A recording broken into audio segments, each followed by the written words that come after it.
talk about a few things for my new friend Rock, man. He had a few questions. Let's start off with the pandemic. Yes, during the pandemic, we lost a ton of school bus drivers. It is still a shortage. There'll always be a shortage of school bus drivers because it's not a very appealing job as a career. So let's be real. No one's really looking into it as deeply as they are with other jobs and careers. You can't drive until you have your license for 3 years. I'm sorry about that, my man, Rock, man. But did you ever think about being a bus aide? I actually started off as a bus aide. I practiced to pass my general knowledge, my passenger and school bus endorsements while I was a bus aide. I was a bus aide for probably about 6 months while I went through the practice to pass the written test because I wasn't putting my effort into it as much. I was actually looking for other work and doing other jobs while I was a bus aide. But then one day I just went and took the test. I failed it the first time, but I went back 7 days later and passed all 3. And I said, hey, let's start the training. And 20 years later, here I am.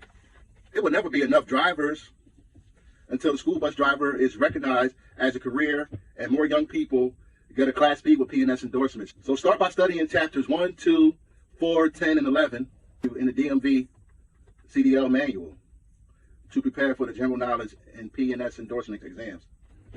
So the company does supply you with cleaning supplies. Yes, they do. Mops.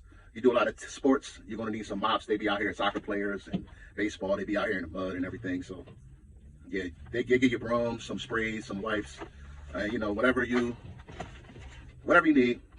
But I have a few things, personal things that I like to purchase myself for the smell goods and everything because, you know, whenever you drop off students at a school or a game or a field trip, you will get downtime. Each company has its own rules about downtime and use of the bus. You have to discuss these terms with your company, so I really can't answer that question. It goes on different company by company. Okay, let's talk about the physical exams. Are they normal checkups? Yes. But they are done by a certified doctor who is registered with the FMCSA, as I said before in the last video. They check your eyesight, they do a vision screening, they check your hearing. Of course, you do a hearing test. They check your blood pressure, they measure it with a cuff. They check your reflexes, they check everything, and they go over your medical history with you, which is very important.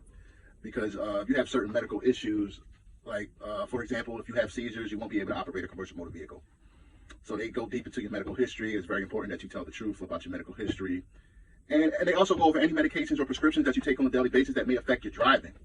So you have to be very honest and show them everything that you're taking. I don't care what it is. If you're prescribed by a doctor, they need to know what it is so you can be approved to be a CDL driver. Each company operates differently. You may receive extra individual help after passing all the tests. It's up to the company, really. Me being a trainer, I know who needs extra training, and I offer it immediately.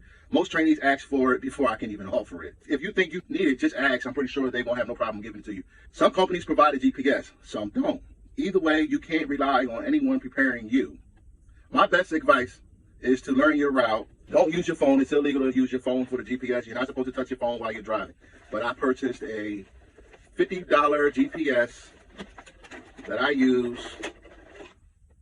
My company, they did supply the GPSs, but I've been here so long that I'd rather use my own.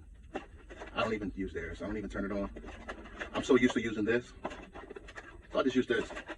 Whatever works for you, it works, but don't use your phone. Most companies do supply the GPS, but some companies don't. If they don't, buy yourself one $50. $50 can go a long way. Don't get caught using your phone. Please don't. That's not the way to go. Okay, I hope I answered all of your questions, and I look forward to answering some more.